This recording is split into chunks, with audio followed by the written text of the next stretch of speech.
Hello, my name is Dr. Sushmita. I'm going to continue the series on facial muscles. Today I'm going to talk about the frontalis muscle and other muscles which are present over the forehead.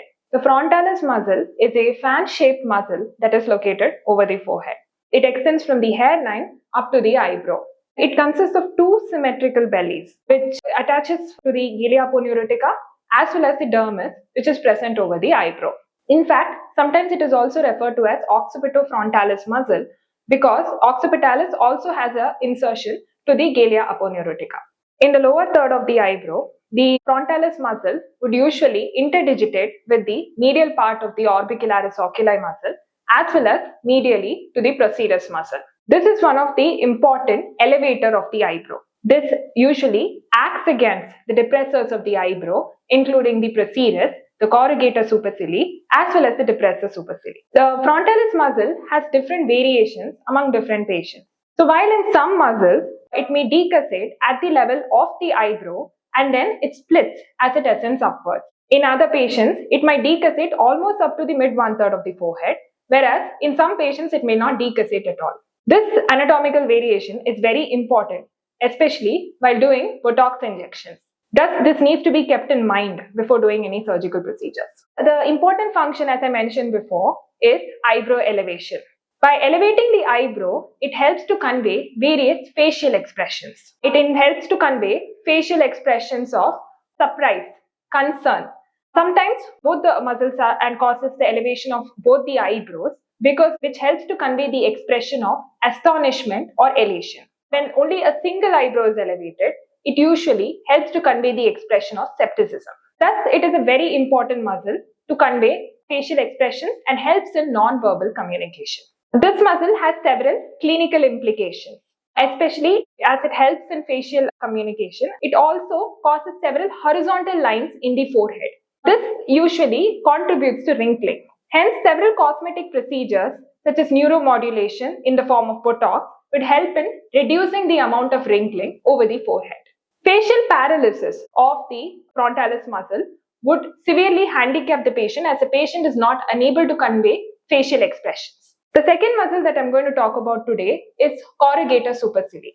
Corrugator supercilii is a part of the glabellar complex along with procerus, the medial part of the orbicularis oculi muscle, as well as the depressor supercilii. The corrugator supercilii usually originates from the medial orbital margin or the medial part of the superciliary arch. This muscle usually interdigitates with that of the orbicularis oculi muscle as well as the frontalis muscle, runs cranially and has a broad insertion in the middle of the eyebrow. This muscle, when it contracts, helps to pull the eyebrows medially and towards the midline. This results in the formation of a vertical line or wrinkling in between the eyebrows, which patients usually have a cause of concern about. The function of this particular muscle is helped to convey the facial expression of frowning. When one frowns, it usually acts along with the orbicularis oculi muscle and thus helps to create the lines that I talked about. It also acts along with these muscles to help in squinting as well as to convey the expression of concentration.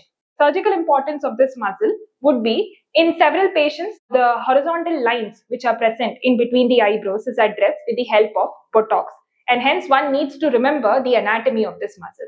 Also, in several brow lift procedures, this muscle may be transected partially, usually endoscopically. This is also a muscle that may be addressed in some cases of migraine. The next muscle, which is a part of the glabellar complex, would be the depressor supercilii muscle. In fact, in some literature, this is considered to be a part of the orbicularis oculi muscle, that is the medial portion. The description of this muscle varies in literature. Sometimes this muscle is said to arise from the medial palpebral ligament. In other papers, it is described to arise 7 mm laterally. This muscle usually goes beneath the medial portion of the corrugator supercilii muscle as well as the frontalis muscle and goes to insert in the medial half of the eyebrow. Thus, when this muscle contracts, it usually draws the eyebrow below and helps to convey the expression of frowning along with that of the corrugator supercilii muscle.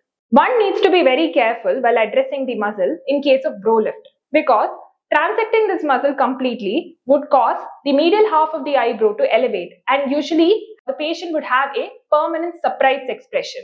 Also, again, in case of Botox also, paralyzing this muscle would usually cause the medial half of the eyebrow to elevate, as I mentioned before, and again cause a permanent surprise expression. The last muscle of the glabellar complex would be the procerus.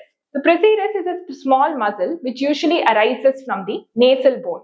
It usually has a common belly of origin. This muscle then splits and then goes on to attach on the dermis of the medial half of the eyebrow. This is also an important muscle of facial expression and produces horizontal line when attempting to frown, also commonly referred to as the bunny line. The muscles of the facial expression is very important.